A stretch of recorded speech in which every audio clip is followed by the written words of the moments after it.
આમ આદમી પાર્ટીની પત્રકાર પરિષદમાં આપ સૌ પત્રકાર બંધુઓનું હાર્દિક સ્વાગત છે।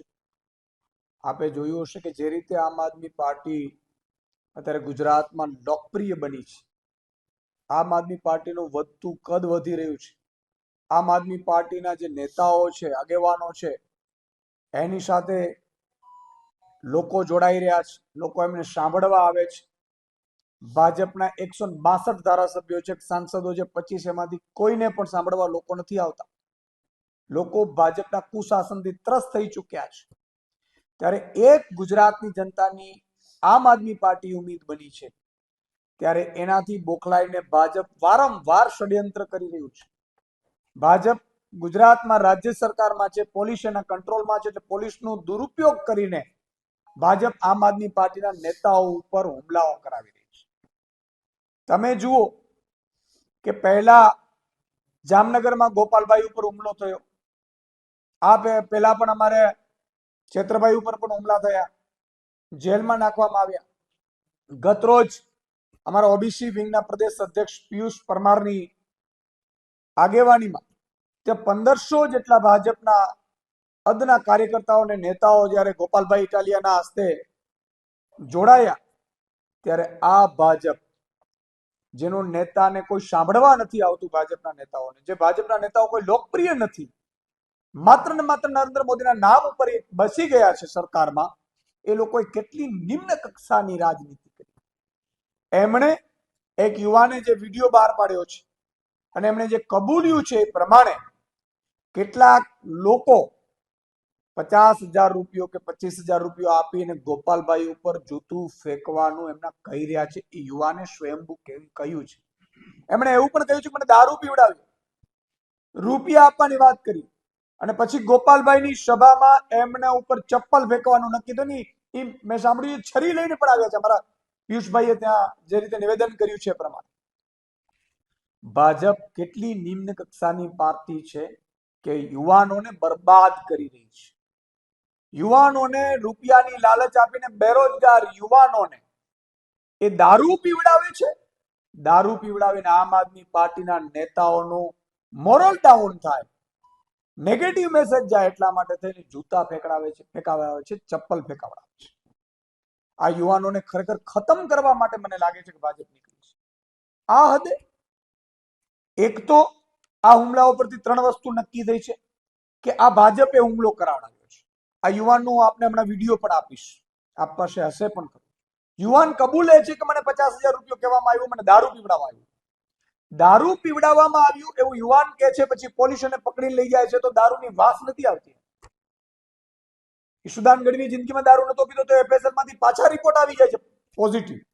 જ્યારે આ યુવાનને દારૂ પીધેલો છે તો એ પોલીસ પકડતા નથી। એનો અર્થ એ થયો કે ભાજપના નેતાઓ અને પોલીસે મિલીભગત થઈ અને ત્યાં ગોપાલભાઈ ઉપર હુમલો કર્યો છે। આજે ગોપાલભાઈ ઉપર મેં તો સાંભળ્યું છે જાન લેવા હુમલો કરવાનો પ્રયાસ હતો, છરીઓ લઈને આવ્યા। શું એક પટેલનો દીકરો, પાટીદાર સમાજનો એક યુવાન ગુજરાતમાં શું વિસાવદર જીત્યો અને ગુજરાતની જનતાનો અવાજ બને છે? એટલું બધું ભાજપને ખટકી રહ્યું છે? ભાજપ આટલું બધું પાટીદારોથી નફરત કરે છે? ભાજપ આ શું કરી રહી છે? આ પહેલા પણ કેશુબાપાના હાલ ભાજપે કેવા કર્યા હતા? આ પહેલા એની પહેલા કેટલા એવા નેતાઓ છે કે જેમણે એની કારકિર્દીઓ ભાજપે ખતમ કરી છે પાટીદાર આગેવાનોની? ફરીથી ગોપાલભાઈ જે પાટીદાર યુવાન છે, પાટીદારોમાં ત્યારે લોકપ્રિય બન્યા છે, ત્યારે પાટીદાર યુવાન ઉપર જાન લેવા હુમલો કરવાનું ષડયંત્ર ભાજપના રાજમાં થયું છે। માનનીય મુખ્યમંત્રી અને ગૃહમંત્રીએ કાં તો સ્વીકારવું પડે કે એમણે હુમલો કરાવડાવ્યો છે, કાં તો એ સ્વીકારવું પડે કે એમને સરકાર ચલાવતા આવડતી નથી અને કાયદો વ્યવસ્થા ચલાવતા આવડતું નથી। બે વસ્તુ સાબિત થાય છે। અને આ જે રીતે અત્યારે આ આપણે હું દેખાવી રહ્યો છું, આપ જુઓ, રામજીભાઈ ભકાભાઈ એનો છોકરો નીત ને બીજા એક ભાઈ હતા, એનું નામ છે ભરતભાઈ, ને એક બીજા વ્યક્તિ હતા, કે હું સાહેબ છે ને મિનિસ્ટર છે, કે તમારે આ રીતે કામ કરવાનું છે ભાઈ, કે તમારી કે એને જૂતું મારવાનું છે, કે આવું કામ કરવાનું છે, તમને પૈસા મળશે, આ રીતના પૈસા મળે પણ એ કે હું તમને અડધા કરાવી દઈએ એમ કહેતા હતા। એ રીતના મને આ રીતના ઓફર ફેંકીને મને કરાવ્યો. આગળ નામ બોલ બધાય. ને મીત નામ છે, ભંડુરીનો મીત કરીને છે, રામજીભાઈનો છોકરો, ભકાભાઈનો મીત.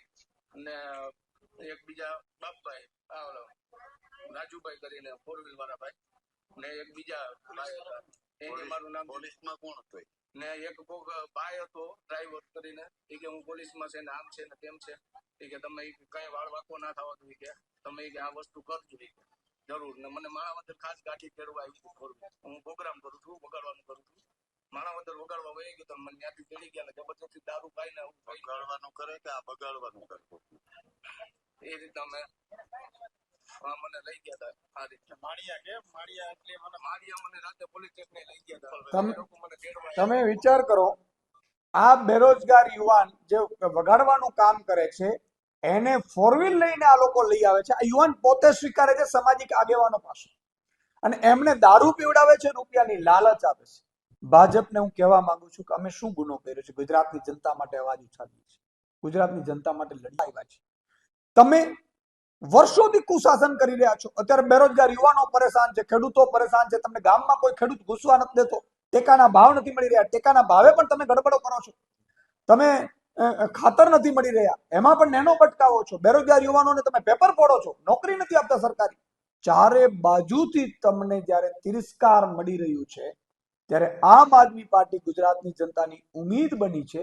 ત્યારે અમારા ઉપર હુમલાઓ કરવા, અમારા નેતાઓને દબાવવા, ડરાવવા, હતાશ કરવા, એની હત્યા કરવાના તમે પ્રયાસ કરો છો. આટલી હદે ગંદી રાજનીતિ કરો છો. રાજનીતિ ખેલદિલીથી થતી હોય છે, વિપક્ષને પણ એટલો જ અધિકાર હોય છે. ત્યારે આજે હું માંગ કરું છું કે આ તપાસમાં ઊંડાણપૂર્વક જો તપાસ. આ બેરોજગાર યુવાનો છે, આ નાના યુવાનો છે, આને અમે ગુનેવાર નથી માનતા. આ નાના યુવાનોને ભાજપે દુરુપયોગ કર્યો છે, એને દારૂ પીવડાવ્યો, રૂપિયો આપ્યો. અને તમને હું બીજો એક ફોટો પણ બતાવું કે જે આ મીતનું નામ લે છે. આ મીત અને આ બે યુવાનો અહીંયા આગળ બેઠા છે, આપણે ફોટો પણ આપવામાં આવશે. આ જ મીત છે યુવાન, અને એ આજે સબીર કરીને જે યુવાને ચપ્પલ ફેંક્યું અને કબૂલ્યું છે, એ આ ભાઈ છે. આ બંને ત્યાં બેઠા હતા. આખું ષડયંત્ર કરવામાં આવ્યું છે. આટલું ષડયંત્ર કરવાની શું જરૂર છે ભાઈ? અમે રાજનીતિમાં એટલા માટે આવ્યા છીએ કે પ્રજાનું કામ કરી શકીએ. તમે 15-20 કામ કરો, અમે રાજનીતિમાંથી સંન્યાસ લઈ લેશું. અમને મારવાની જરૂર નથી, અમારા ઉપર હુમલા કરાવવાની જરૂર નથી. આજે ગુજરાતની જનતા આમ આદમી પાર્ટીમાં એટલા માટે આખી જનતા જોડાયેલી છે. હું મુખ્યમંત્રી, ગૃહમંત્રી પાસે વિનંતી કરું છું કે આની નિષ્પક્ષ તપાસ કરો. તમે લોકો યા તો ગાંધીનગરથી આદેશ આપ્યા હશે, જો નહીં આપ્યા હોય તો અહીંથી લોકલ ભાજપના નેતાઓએ આદેશ આપ્યા હશે, તો એ જ ભાજપના નેતાઓ વિરુદ્ધ તમે FIR કરો, એની ધરપકડ કરો અને એને પાર્ટીમાંથી સસ્પેન્ડ કરો. જો તમે એમ કહેતા હો કે કાનૂન કાયદાનું કામ કરતો હતો, પણ જો કાયદો માત્ર ને માત્ર ભાજપ દુરુપયોગ કરી અને વિપક્ષને ડરાવવાનો, ધમકાવવાનો, એના ઉપર હુમલાઓ કરવાનો, એની હત્યા કરવાનો ષડયંત્ર કરતો હોય તો એ કાયદો નથી. એટલે અમારી આ માંગ છે. બીજી મારી ગુજરાતની જનતા પાસે એક ઉમ્મીદ છે, માંગ છે કે જુઓ ને, તમે આ જોયું ને, આ પહેલા અમને પ્રશ્ન પૂછાવડાવે, મને મોરબીમાં પ્રશ્ન પૂછાવડાવ્યા હતા, પછી એ ભાજપનો કાર્યકર નીકળ્યો, ચેતર વસાવા ઉપર હુમલા થયા, ગોપાલભાઈ ઉપર આ બીજી વાર હુમલા થયા, રાજુભાઈ કરપડા અને પ્રવીણ રામ હજુ પણ ખેડૂતો માટે લડે છે, જેલમાં છે, અને જે દારૂ, બુટલેગર ને ડ્રગ્સ વેચે છે, બેફામ કરે છે. ત્યારે ગુજરાતની જનતાએ નક્કી કરવું છે, નક્કી કરવાનો સમય પાકી ગયો છે. આગામી સ્થાનિક સ્વરાજ્યની ચૂંટણીમાં તમે ભાજપને મતથી જવાબ આપજો. આજે ગુજરાતની જનતા માટે અમે લડીશું. અમે કોઈ જૂતાથી, છરીઓથી કે લાકડીઓથી ડરવાના નથી. અમે માર પણ ખાશું. ગોપાલભાઈ છે, બીજા તમામ નેતાઓ છે, તમારા માટે લડે છે. પણ તમારે નક્કી કરવાનો છે, ગુજરાતની જનતાએ, કે હવે ભાજપને મતથી જવાબ આપવાનો સમય પાકી ગયો છે. અમે એ જ કહીએ છીએ કે 25,000 કે 50,000ની વાત થઈ, 4 વ્હીલ થી લેવા ગયા યુવાનને. આ યુવાન પોતે કબૂલે છે કે મને આવું કહેવામાં આવ્યું, અને એ યુવાન કહે છે કે મેં દારૂ પણ પીધેલો છે. દારૂ ક્યાંથી આવ્યો છે?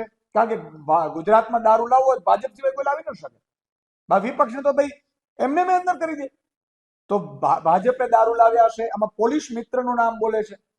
એટલે કોઈ મોટા નેતાએ કોકને સૂચના આપી છે, અધિકારીને, એને પોલીસને પણ મોકલ્યો છે આ યુવાનને હિંમત મળે એટલે, કે તું ડરતો નહીં, તને કાંઈ નહીં થાય. નહીં તો એને એવું તો પ્રજા કદાચ ડીબી નાખે. તો તમે જુઓ, ત્યાં પણ પ્રજાએ ડીબી નાખ્યા હતા યુવાનને. એટલે આ યુવાનને દારૂ પીધો એની તપાસ નથી થઈ, એને પૂછપરછ નથી થઈ, અને હજુ પણ મને શંકા છે કે ભાજપ આ યુવાનને ઉપાડી લેવડાવી દેશે, ફરીથી કોઈ નિવેદનો વિરોધમાં કરાવડાવશે અને આમ આદમી પાર્ટીને બદનામ કરવાની કોશિશ હજુ પણ કરશે. મને પૂરી શંકા છે, યોગ્ય તપાસ નહીં કરે. આજ રાજકોટના મીડિયા સામે મેં પેલી સીટની રચના થઈ હતી ટીઆરબી ઝોનમાં, મેં પહેલા પણ કીધું હતું, અને તમામ સીટોને મેં ખુલ્લી પાડી હતી. સીટોની રચના થઈ, શું થયું? આજે એ જ સીટની રચના આજ રાજકોટના મીડિયાએ આટલા મહિનાઓ પછી જોઈ લીધું. ચમરબંધી ને છોડીશું, કોઈ ચમરબંધીને પકડ્યું નથી. તમામ અધિકારીઓ ખુલ્લા ફરજ સીટ ઢાંકવાનું કામ કર્યું છે. અહીંયા પણ ભાજપની પોલીસ આખું ષડયંત્ર પોતે રચ્યું છે. ભાજપે હુમલા પોતે કરાવડાવ્યા છે, રૂપિયા પોતે આપ્યા છે, ગાડી પોતાની છે, છતાં એ ઢાંકવાનો પ્રયાસ કરશે. અમારી પાસે લડવા સિવાય, અવાજ ઉઠાવવા સિવાય અમારી પાસે કશું જ નથી. એટલે હું જનતાને વારંવાર વિનંતી કરું છું કે હવે ભાજપને તમે મતથી જવાબ આપજો, નહીં તો તમારા મારા દીકરાનો પણ આવી રીતે કરતા વાર નહીં લાગે.